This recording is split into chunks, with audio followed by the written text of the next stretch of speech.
दिल्ली में बीजेपी सरकार बनने के बाद यमुना सफाई का काम बड़े युद्ध स्तर पर चल रहा है। बीजेपी सरकार का पूरा फोकस यमुना को स्वच्छ, साफ और निर्मल बनाने पर है। दावा किया जा रहा है कि 3 साल में दिल्ली वासियों को स्वच्छ, निर्मल और पावल यमुना देखने को मिलेगी। बीते 13 दिनों से यमुना की सफाई का काम चल रहा है। इस दौरान 1500 मीट्रिक टन से ज्यादा कचरा अब तक यमुना से निकाला जा चुका है। यमुना की सफाई के काम पर सीधे प्रधानमंत्री नरेंद्र मोदी और पीएमओ की नजर बनी हुई है। पीएम मोदी ने संकल्प लिया है कि यमुना को साफ करके रहेंगे और अब तो यमुना में क्रूज चलाने की भी तैयारी हो रही है। सरकार ने इसके लिए पूरा खाका खींच लिया है, प्लान तैयार कर लिया है और इसी को लेकर हमारे सहयोगी आदित्य ने एक रिपोर्ट तैयार की है। कैसे चलेंगे यमुना में क्रूज, बल्कि मैं खुद को करेक्ट कर लेता हूं, साफ सुथरी यमुना में क्रूज। देखिए इंडिया न्यूज की यह खास रिपोर्ट। दिल्ली विधानसभा चुनाव 2025 के बाद लगातार यमुना का मुद्दा गरमाया हुआ है। लगातार जो नई सरकार आई है वो कोशिश में है कि यमुना को साफ किया जा सके। उनका कहना है, जो नई सरकार आई है रेखा गुप्ता के मुख्यमंत्री बनने के बाद में उनका दावा है कि लगभग 13,000 टन कचरा जो है यमुना से निकाला गया है। उसके बाद कोशिश की जा रही है कि क्रूज चलाया जा सके पूरे यमुना में, ताकि यमुना में एक जो स्पोर्ट्स फैसिलिटीज़ होती हैं या स्पोर्ट्स रिलेटेड जो भी क्रियाएं होती हैं उसको पूरा किया जा सके और यहाँ पर टूरिज्म को बढ़ावा मिल सके।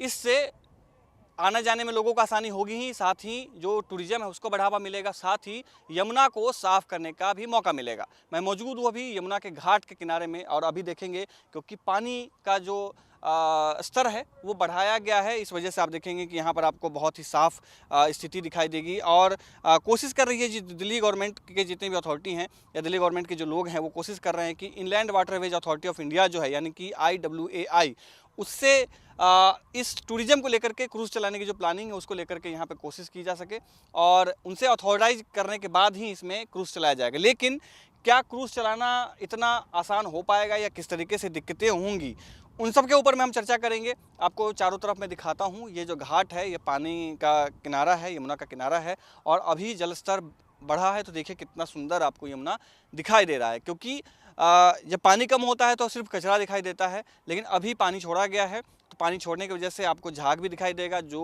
केमिकल वेस्ट है उसका, और पानी का स्तर जो है वो भी बढ़ा है। इससे बताया जा रहा है कि जो क्रूज चलाने में कितनी आसानी और कितना मुश्किल होगा। हमारे साथ दुर्गा जी बने हुए हैं। दुर्गा जी, सरकार की कोशिश है कि क्रूज चलाया जा सके इस जगह पे, क्या लगता है कितना आसान होगा?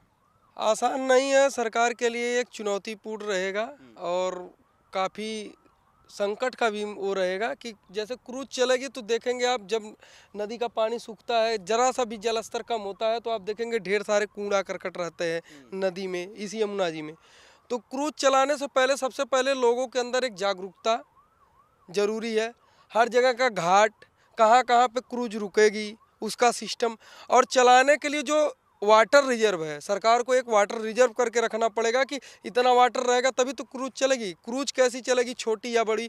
ठीक है, आप पर्यटकों को बढ़ावा दे रहे हो, सही बात है, लेकिन पहले जो परेशानियां उनसे निपटने के लिए सरकार क्या क्या कर रही है वो भी तो लोगों के अंदर, लोगों को जानकारी होना जरूरी है। जैसे परेशानियों की बात कही, जो सबसे बड़ी दिक्कत आएगी वो पानी की कमी की आएगी, क्योंकि यमुना में पानी का स्तर जो है, जल का स्तर जो है वो बहुत कम है और जो है वो कचरा से, केमिकल वेस्ट से भरा हुआ है, जिस वजह से काफ़ी दिक्कत हो सकती है। जैसे आप देखेंगे कि यहाँ तक कल परसों जो है ये पानी आपको गीला सा दिखाई दे रहा है।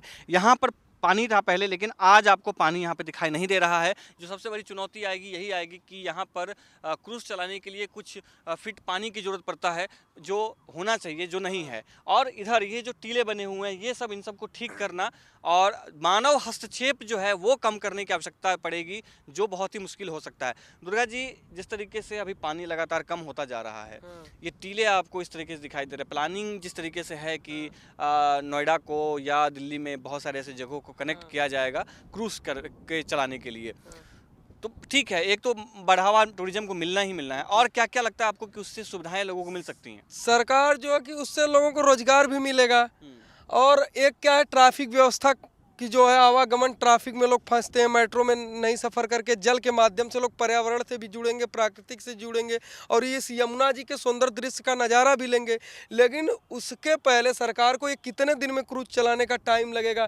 लोगों के अंदर सबसे पहले एक जागरूकता लानी पड़ेगी कि जो नदियों में अपने घरों का कचरा ला के फूकते हो, मतलब कि फेंक देते हो आप ला के, कि हाँ वहम है कि हम नदी में डालेंगे तभी ये पवित्र मिलेगा, हमें एक ज्ञान मिलेगी, एक हमें कुछ भी मिलेगा जो भी है, तो उसको सबसे पहले लोगों को समझाना पड़ेगा कि आपको अब नदियों में जो यमुना जी है उसमें क्रूज चलेगी या सरकार की तरफ से एक टूरिज्म व्यवस्था है नदी को साफ करने के लिए, तो आप उसमें कचरा ना डालें। तो सबसे पहले सरकार को एक जागरूकता अभियान फैलाना पड़ेगा। जो लोग यमुना जी के लिए कार्य कर रहे हैं उनसे भी एक मीटिंग लेनी पड़ेगी कि हाँ भाई आप सजेशन लेना पड़ेगा कि सिर्फ अधिकारियों से ही नहीं, अधिकारी को तो ग्राउंड लेवल पे वो आएंगे नहीं। अधिकारी क्या है कि वो जो एक रिसर्च करके ही पता करेंगे, लेकिन जो ग्राउंड लेवल पे लोग काम कर रहे हैं यमुना जी के लिए क्या क्या दिक्कतें आ सकती हैं। हो सकता है सरकार चलाए क्रूज, बाद में तमाम प्रकार की दिक्कतें आएंगी तो जो पैसे से, किसके पैसे से क्रूज चल रहा है, हम ही लोगों के पैसे तो ये चलेगा। तो इससे पहले ही सरकार को एक सजेशन है कि सरकार आए, लोगों से मीटअप करे और लोगों के अंदर एक जन जागरूकता फैलाए कि भाई इसमें कचरा नहीं डालना है।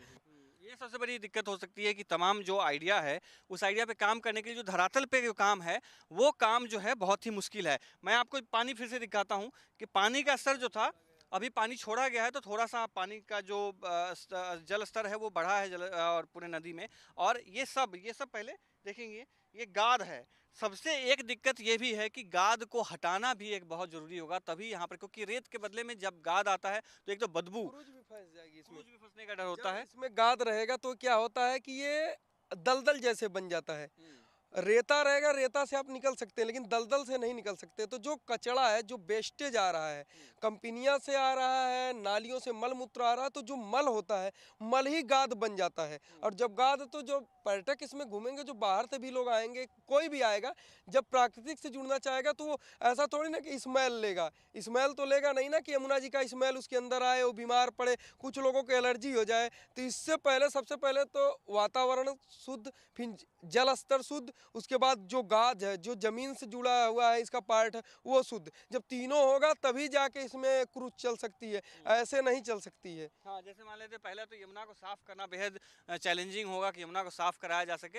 देखिए अभी पानी छोड़ा गया है तो पानी का स्तर देखिए किस तरह से कुंभी और किस तरह से झाग जो है वो लगातार बढ़ता जा रहा है। और ये एक अच्छा संकेत भी है कि अगर पानी यमुना में छोड़ा जाए, पानी का स्तर जो है ठीक से रखा जा सके, तो पानी फ्लो भी अच्छा करेगा, बदबू भी कम आएगी, सुंदर भी दिखेगा। सबसे ज़्यादा दिक्कत है पानी की फ्लो ही नहीं है इसमें। हाँ, और लगातार वजीराबाद से लेके कालिंदी कुंज घाट तक यहाँ पे क्या है, जो लोग 100, जिनको 100 भी जलाने की व्यवस्था है यमुना जी के किनारे, तो क्या सरकार वो जो 100 जला के यमुना जी में डालेंगे उसके लिए क्या सरकार कर रही है? उन अस्थियों के लिए सरकार क्या करेगी? क्या सरकार के पास ऐसा कोई प्रोजेक्ट है कि इन अस्थियों के लिए क्या करोगे आप यमुना जी में तमाम चीजें डालने से रोकोगे तो जो अस्थियां विसर्जित लोग करेंगे, आप देख सकते हैं सामने, आप देख सकते हैं वहां पे लाशें जल रही हैं, तो जो उसमें से अस्थियां आएंगी वो जो डालेंगे उसके लिए सरकार का क्या रहेगा? छोटे कणों में बदले तब उसके बाद यमुना जी में लाए, नहीं तो डायरेक्ट वो अस्थियों को जला कर अगर यमुना जी में डाल रहे हैं तो उससे कोई ना कोई गलत प्रभाव तो पड़ेगा ही यमुना के ऊपर ही। देखिए आपने कचरे की बात कही है, देखिए ये सॉलिड वेस्ट है, ये घर तोड़ा गया है, घर तोड़ने के बाद यहाँ डाला गया तो ये सॉलिड वेस्ट, ये ईंट है, ये ईंट है। और